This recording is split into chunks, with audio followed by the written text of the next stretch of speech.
বরাক বুঝে আপনাদেরকে আবারও স্বাগতম জানাই। আজ হলো ৩ অক্টোবর, শুক্রবার।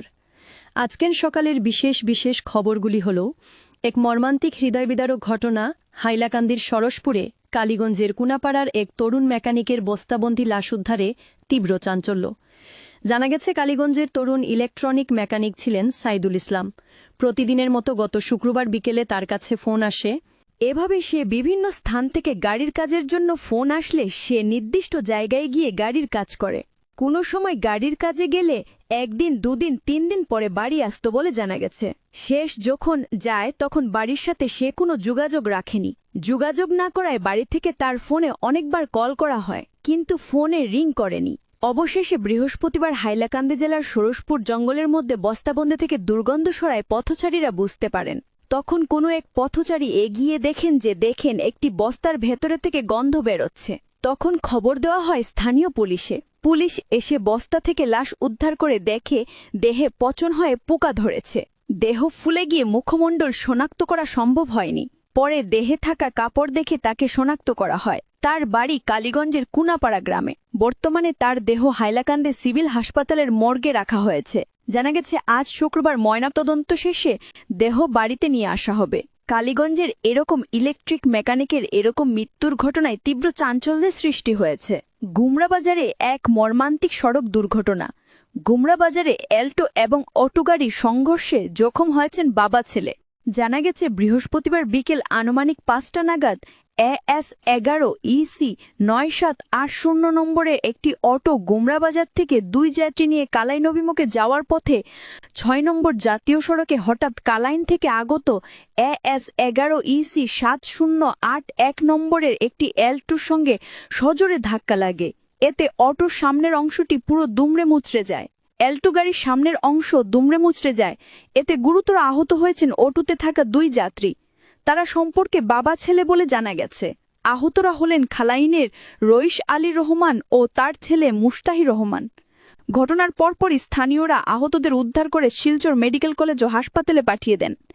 এদিকে দুর্ঘটনার পরই অ্যাল্টোর চালক পালিয়ে যায়। বাঁশে প্রতিমা নিয়ে ট্র্যাক্টর ট্রলি নদীতে মৃত্যু ঘটল ১৩ জনের। দশমীর দিনেই মর্মান্তিক পথ দুর্ঘটনায় শোকসস্তব্ধ মধ্যপ্রদেশ। বৃহস্পতিবার সন্ধ্যায় দুর্গা প্রতিমা বিসর্জন দিতে গিয়ে ভয়াবহ ট্র্যাজেডি ঘটল খান্ডুয়া জেলায় পাইন্ডানাবাদের কাছে। প্রতিমাসহ একটি ট্র্যাক্টর ট্রলি উল্টে যাওয়ায় ১৩ জনের মৃত্যু হয়েছে। মৃতদের মধ্যে ৮ জনেই নাবালিকা। এই দুর্ঘটনায় আরও কয়েকজন আহত হয়েছেন বলে জানা গেছে। ট্র্যাক্টর ট্রলিতে ৩০ জনেরও বেশি মানুষ ছিলেন।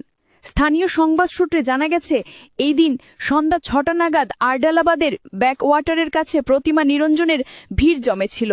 নিকটবর্তী গ্রাম থেকে একটি ট্র্যাক্টর ট্রলিতে করে ৩০ জনেরও বেশি মানুষ প্রতিমা বিসর্জন দিতে আসেন। ট্রলির চালক সেটিকে ব্যাকওয়াটারের একেবারে মাঝামাঝি রাস্তায় নিয়ে যান।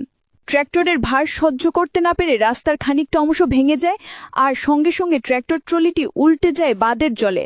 ঘটনার পরপরই পাড়ে দাঁড়িয়ে থাকা মহিলা এবং শিশুরা চিৎকার শুরু করেন। কয়েকজন তরুণী নদীতে ঝাঁপ দিলেও জলের গভীরতা বেশি থাকায় তারা কাউকে উদ্ধার করতে পারেননি। মুহূর্তের মধ্যে অনেকে জলের তরে ভেসে যান। আজকের বরাক উপত্যকার ৩ জেলার আবহাওয়ার খবর।